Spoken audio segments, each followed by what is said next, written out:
How about this? I'm in, baby. I took the keys over today. It's my space. Of course, I'm in here in a polar vortex out there. So this is Mother Nature giving me one more zinger before we start. But next week, starting Monday, when I start moving my gear and equipment in here, we got a week of 50-degree spring-like weather. That's a good sign. Big things are gonna happen here this year.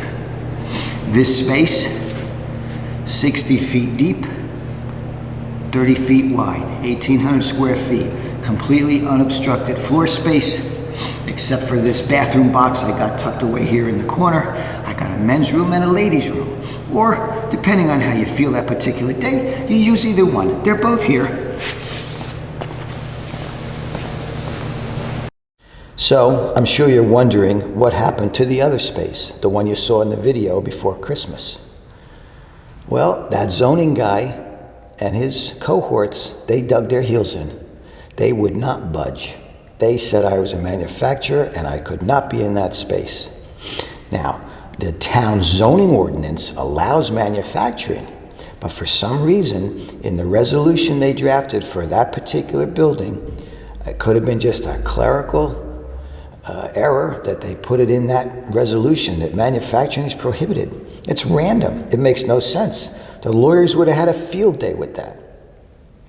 But it was not my fight to fight. They dug their heels in. I had to walk away. The owner was livid. The owner of that building was spitting his lunch out. He was so angry. Okay, so I get back on the track. I'm looking for other spaces. This one comes up. I come to see it. At the time I looked at it, it was a bit of an ugly duckling. But I got good landlords here. These are good people. They cleaned the whole place out. They spray painted the whole thing white for me. It looks nice and clean and clinical now. The other space was 1,375 square feet. This one is 1,800 square feet. The other space was $1,750 a month. This one's $1,800 a month. The other one had heat and no air. This one's got heat and air. So I worked out. Everything worked out. The only issue I have here is this space is 60 miles from home. So I'm going to have to work here Monday to Friday. I'm going to live in my van. I'm going to live in the Pleasureway and work day and night. Go home on the weekends. I'll be here without any distractions. I'm not even going to answer my phone. All I'm going to do is build that van and shoot video. Now in here, I can leave my lights up. Every van I have, every station I've got, I'll have it lit. I'll light it once and I can leave everything set up.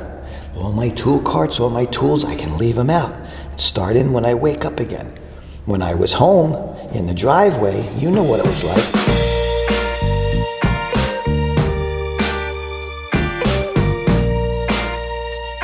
In the morning, I had to come out, pull everything out of the garage, get all the lights set up, throw the lines around.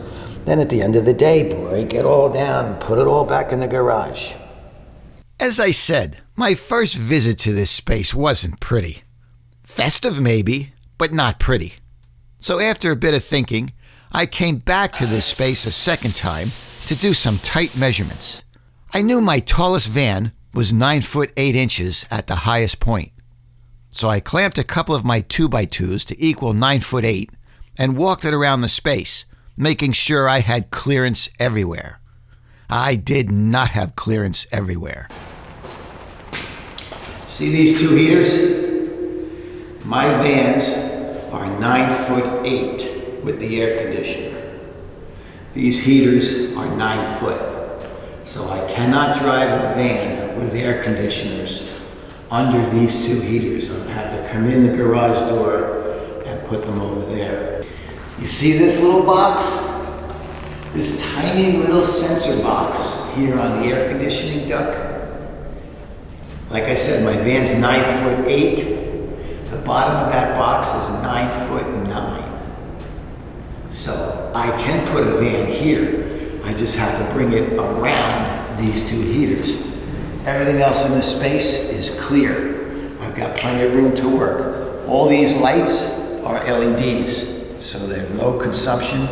They're perfect for my video. I've got a nice top light wherever I work. It's perfect.